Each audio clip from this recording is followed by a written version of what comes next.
Hola, hoy vamos a ver cómo fácilmente quitar sonidos y vibraciones del toque de pantalla en Huawei Mate 70.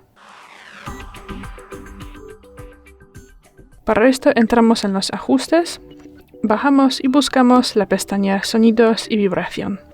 Bajamos y abrimos la última posición, más ajustes, y bueno, de esa lista tendremos que desactivar tonos del teclado. Para esto entramos aquí y marcamos ninguno.